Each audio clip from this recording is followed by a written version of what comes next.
He was declared dead for 6 minutes. Here's what he saw. They called time at 9:23 p.m.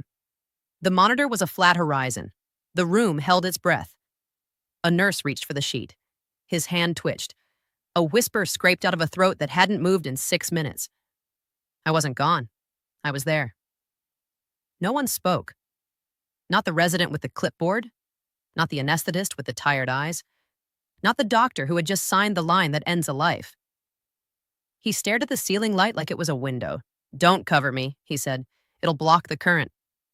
His name was Jason Miller, 37, a marathoner who still saved his worst mile for last because he liked the pain. 2 parents who texted too much. A wife, Claire, who kept a plant alive through 3 moves and a winter because she believed everything deserves one more chance. 3 hours earlier, he had been a body in a wreck. Rain had turned the highway into a sheet of glass, and the truck that drifted lanes didn't look like death until it was already inside his timeline. The sound of the impact wasn't metal. It was a door closing. Paramedics steadied his neck and spoke in clipped phrases. He heard none of it. He remembered white and motion and a wordless sentence that moved like breath across skin. "We thought you'd stay." In the ER, his pulse sank once, twice, and then surrendered. 9:17 p.m., flatline. The room narrowed around the clock. Compressions, epinephrine, the paddles. The word clear hit the air like a gavel. His body lifted and dropped. Once. Twice. The wave refused the shore. At 9:23, the lead physician lowered his hands. "Time," he said. Silence formed around the sounds, gloves peeling off, a tray sliding, a pen scratching a finality. The nurse took the sheet and touched the edge of the world. And then the world twitched. A finger. A breath without permission. The thin tremor of a chest remembering work it hadn't finished. The cardiac monitor blinked a green punctuation mark in an empty sentence, then another. Then a hesitant rhythm as if the machine itself didn't trust the story. Eyes opened. He blinked once, twice. The air burned. He coughed and found his life waiting inside his throat. "I wasn't gone," he said. "I was there." The doctor stepped forward. "Where is there, Mr. Miller?" Jason didn't look at him. He looked past him at the light as if the glass hit a mouth. "It's not a place, right?" he said. "It's a field." They kept him for observation because medicine knows caution and paperwork. CT, ECG, labs, no clot, no bleed, no obvious reason a heart decides to write a footnote under a signature.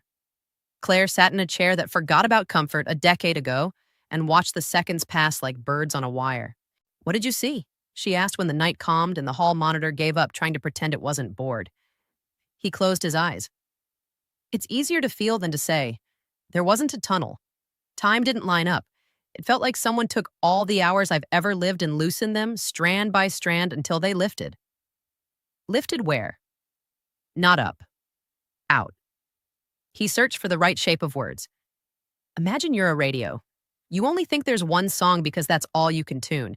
Then the dial moves. There are thousands of songs in the room, always, and you didn't know. I hit the dial. And the songs? They're not songs, he said. They're faces. But not faces. They're... He stopped. His hands had started to shake. He laced his fingers to hold the motion. They knew me, not my name. The part that's older than a name. She put a hand on his arm. He exhaled like he'd been holding a brick on his lungs. One of them turned toward me, he said. It didn't speak. It let me understand. It said, "We thought you'd stay." And then something pulled. The pull didn't care about choice. It felt like a hook catching behind a rib made of light. Why did it pull you back? He looked at her. The answer was a weight behind his eyes. It told me to tell you what doesn't die. They discharged him with a pamphlet about stress and a suggestion to follow up with cardiology. Home felt different. The walls breathed. The hall bulb gave a tiny flicker when he passed it. A blink you could blame on old wiring if blaming worked. He slept hard until a hum woke him. Not the fridge. Not the street outside. A warmth in the air that seemed to thread itself through the spaces between things. At 9:17 p.m., the digital clock on the bedside table lagged 1 second and then corrected itself. He watched the ceiling. He could feel the light. The next day, the cardiologist said post-resuscitation hallucination and hypoxia memory synthesis and entirely normal under stress. Jason nodded because language is a habit, and he still had his. "Can I see the security footage from the ER?" he asked. The doctor raised an eyebrow. "Why?" "So I can check if the light does what I think it did." The doctor did not like that sentence. Hospitals don't like sentences that step off the map. But curiosity is a contagion. That evening, under fluorescent hum, the attending physician and a night nurse watched the video with him. In the corner of the room, not near a lamp or panel or anything with a switch, a faint glow pulsed 3 times as his heart came back online. "Reflection," the attending said. "From what?" the nurse asked. No one answered. The glow was gone on the next frame like a thought interrupted. He drove to the bridge where the guardrail still wore the bite mark of steel on steel. The river moved under it like time with a secret. He stood in the rain and let it find the heat on his skin. The whisper came like mist. "Remember the current." It was the same sentence he had felt on the other side. He didn't hear it with ears. He recognized it with something language never quite holds. That night he took a pen and started drawing circles. Nothing mystical. Just spheres that nested and overlapped until they made a pattern that looked like a map you could only read sideways. Claire watched him fill page after page. He drew until dawn. He didn't remember stopping. "Where did you learn that?" she asked. "I didn't," he said. "I'm remembering it." On Tuesday, a voicemail arrived with no number attached. Static at first, the sound of snow trying to be rain. Then his own voice whispering from the other end of a dark hallway. "I wasn't gone. I was there." He replayed it 3 times. Each time, the background hum slowed like breathing.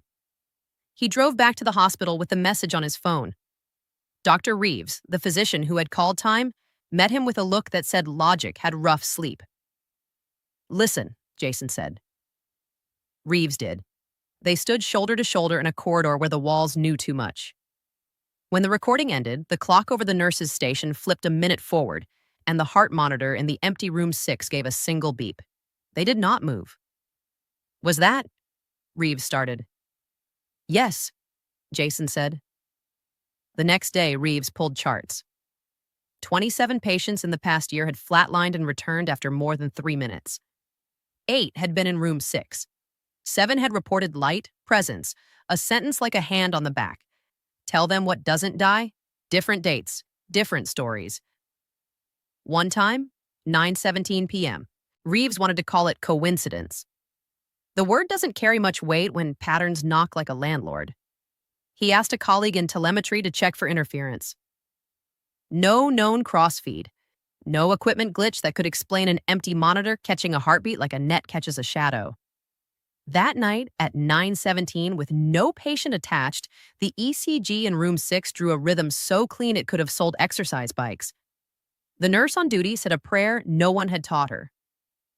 Jason began feeling the hum everywhere. In the streetlights, spitting cold light on wet pavement. In the microwave's patient countdown. In the silence between words when 2 people say, "It's fine," and both mean it hurts. He started waking at 3 a.m. with symbols in his head. He wrote them in the dark. Circles inside spirals. Lines that crossed at intervals that matched the spacing of his heartbeat. He taped them to the wall, and the wall turned into a map of something that only exists when you stop insisting it doesn't. Claire tried to pull him back with coffee and hands and humor. He tried to come back because he loved the way she said his name when the day started, and because the world still had oranges and first snow, and the smell of laundry pulled from a machine that just told you everything would be fine. But at 9:17 each night the house paused. Screens flickered. His watch restarted. The air leaned toward a frequency just outside hearing. "You're colder," Claire said one morning, forehead against his cheek. "I'm here," he said. He didn't say only most of me. Reeves invited a friend from the university, a physicist named Lena, who studied interference the way sailors study sky. She stood in room 6 with a small forest of sensors and an expression that welcomed the ridiculous because sometimes it's the only way to find the true. At 9:17, the sensors logged a pulse that was not electrical noise. It had coherence. It repeated at intervals that matched a human resting heart under stress. The waveform carried a faint modulation, a whisper wearing a coat made of static. Lena played it back later in a lab that smelled like dust and effort. The word inside the noise floated up like a coin in a glass of water. Remember the current. She rubbed her eyes. If this is a prank, it's cruel. It's not, Reeves said. Then it's impossible. She hit play again. The hum filled the room like a weather system. Jason returned to the ER as a guest of curiosity, not crisis.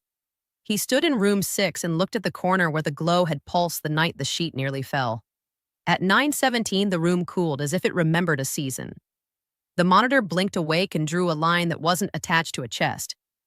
A word crawled across the digital readout, letters forming the slow way dew forms.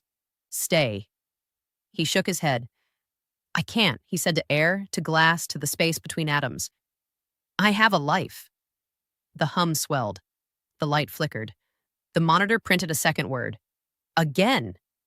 He set his palm on the metal rail. It vibrated like a string. Not tonight, he said, and he knew it understood because the room let out its breath. He tried to be normal the next day. Groceries. A run along the river that trusted his legs more than he did. He waved at the neighbor with the dog that barked only at delivery trucks and saw the dog pause mid-bark and tilt its head like it heard music. At 9:17, the sidewalk under him thrummed once. He stopped. He thought of the first time he kissed Claire. His inside voice said, do it, and he did, and the world agreed. The hum felt like that, a nudge from a tide you didn't notice until your ankles were wet. He went home through a dusk that kept checking its pockets for a lost key. He told Claire everything, in order, without hiding the parts that felt like a dare to be believed. She believed him the way you believe the person you love when they say the doctor called, or the test was positive, or I'm scared. Come, hold my hand. What do they want? She asked. They want what we want, he said, to not be alone in the dark. Reeves began recording nightly. He rigged an EEG to air and let it write the dream of an empty bed. At 9:17, it always started. Theta, delta, pattern. At 9:23, it stopped like a ritual. On Thursday, it didn't stop. The wave kept drawing. Lights across the floor dimmed and brightened like a tide. Down the hall, a patient moaned in sleep and turned over, as if a stray wind had found him. The emergency generator clicked awake, then off, then on. A nurse's hair lifted with static. The monitors started to speak in a language of numbers and pauses. On the central display, a phrase appeared, letter by careful letter. Not dead, different. Reeves swallowed a no that no longer fit. The elevator stuck on 6. The door refused to close. Somewhere in radiology, a coffee cup skittered 3 inches and stopped like it had remembered its manners. He pulled the plug on the EEG. The wave kept drawing. He turned off the main breaker to room 6. The room glowed anyway. He stood in that glow and said the first true thing he had said all week. I hear you. The hum softened, like a hand unclenching. At home, Jason watched the wall of circles and understood the pattern at last. The drawing wasn't a message you read. It was a circuit you completed. He sat on the floor, closed his eyes, and let his breath settle. Inhale 4, hold 4, exhale 6. The room cooled on the exhale and stayed cool. He didn't call Reeves. He didn't want to drag words back into a thing that worked better without them. He thought of the sentence that had chased him from the field back into the body. Tell them what doesn't die, so he tried. He wrote it like a formula on a torn envelope. Body is equal to receiver. Self is equal to signal. Death is equal to dial. Turned memory is equal to the part. The signal uses to find you again. He read the lines out loud and felt the air agree. At 9:17, the house paused. He kept breathing. When the hum rose, he said in the same tone you use to calm a horse, I'm listening. The hum arranged itself into a cadence he could almost translate. He didn't get words. He got meanings that opened like hands. We thought you'd stay. You carry us. We are the current that built you. We do not end. We change address. His eyes stung, not from fear, from the relief of a room you'd thought was empty answering when you said hello. He went back to the hospital the next evening because gatherings happen where the questions are loudest. Reeves was waiting with a face that had made peace with the fact that science is a map, not the land. Lena heard it, the doctor said, like confession. She ran the wave through half the filters on campus, and it keeps saying the same thing. What? Remember the current. They stood in room 6 together. They didn't turn on the light. At 9:17, the air changed its weight. The monitor woke. The EEG drew a slow hill of sleep and deeper sleep. The clock ticked too loud for 3 beats, and then forgot the trick. Jason said gently, I remember. The glow rose in the corner, faint as a memory of summer. Reeves watched his own hand lift in front of him like it wasn't his idea. They're not asking us to worship, Jason said. They're asking us to participate. In what? In connection, he said, in holding the line. The words on the monitor shifted. New letters, patient as rain on tin. Tell them. Jason took a breath and did. You are not a single life, he said into the room. You are a thread in a weave so large you mistake it for sky. When you go, you do not vanish. You move frequency. You slip out of one band and into another. Grief is the ache of a radio that can't find the station it loves, but the signal is still here. It looks for you through the people who say your name, through the places you stood, through the hands that hold what you once held. We are built to be found. The glow softened like a nod. A nurse watching from the doorway cried without sound. In the weeks after, the hospital kept receiving night-born anomalies that would have sounded like lies if too many witnesses didn't agree. Empty monitors caught heartbeats at the minute when endings tried to become doors. EEGs traced the sleep of nothing. The elevator paused on 6 so often, the maintenance crew stopped pretending it was mechanical. Reeves started writing down what the wave taught him. That fear is the body's way of protecting a story. That stories don't end, they pass hands. That love is the easiest path for a signal to travel. Lena published nothing because the world eats what it can't categorize, and some things deserve to live a little while in a garden without hunters. Jason and Claire took long walks where the river leaned in to listen. He spoke about oranges and laundry and the plant she kept alive through winter. He stopped drawing because he didn't need a map to walk a road he now recognized by feel. He ate slowly and slept hard and woke grateful. The cold in his hands retreated one day the way snow retreats when the sun decides it's time. At 9:17, the house still paused. He called it the checking of the lines. He said hello to the pause, and it said hello back without sound. Sometimes he would stop on the porch at night, feel the air lift like it knew something, and he'd say, I remember. That was enough. Months later, he met a man in a grocery aisle who was holding a can of tomatoes like it contained a math problem. You're Jason, the man said. You're the one who came back. Jason didn't correct the verb. My wife died here, the man said, gesturing at his chest, the body as a map. In the ER. They said 6 minutes. They brought her back for a bit. Then she went again. I wanted to ask. He stopped. Asking is a cliff, and grief is thin air. Jason put a hand on his shoulder, the simplest bridge he knew how to build. She's not gone, he said. You can talk to her. The man's face broke the way dawn breaks, faint, then everything. How? The man whispered. Say her name, Jason said. Tell the stories out loud. Sit in the room where she kept her books and read one. Keep one of her recipes and mess it up. Play the song she hated. Laugh, cry. The signal loves those roads. It finds them again and again. It uses people as repeaters. And at night, the man asked. At 9:17, Jason said, and surprised himself with a smile that came with the words, leave a chair for her at the table. Not because she needs a chair, because you need a place to aim your hello. The man nodded like the world came back into focus 1 degree at a time. He put the tomatoes in his cart and breathed. The store lights hummed like a choir. A year to the day after the crash, Claire asked if he wanted to drive out to the bridge. He said yes. The river wore the same face it always wears, moving and unmoved. They stood at the rail. A gull scissored the air and changed the meaning of the sky. What do you think it will feel like, she asked, when it's actually time? He thought about the field. about the faces without faces, about the sentence that had lifted him like a tide. Familiar, he said. Like when you enter a room and forget why you came, and then you see the book you meant to fetch and the memory clicks into place. I think it will feel like that click. She slid her hand into his. I'm not ready to click. Me either, he said. We have oranges to buy and plants to forget to water and recipes to mess up and too many socks for any human household. She laughed that laugh that added 3 good years to his life right there on the spot. They drove home with the windows down, the air warm enough to pretend it's summer. The stoplight at the corner flickered once and then held steady. The radio lost station and found it again. At 9:17, the house paused. Jason set 2 plates and a third for a habit that had become a promise. He poured water into the extra glass because water has always been a good conductor. He and Claire ate pasta that needed more salt and a little less confidence. They told stories between bites. He said the thing he always said now at that minute, not because it was a spell, but because it was an honest greeting. I remember. The room answered by being exactly itself. The clock kept time.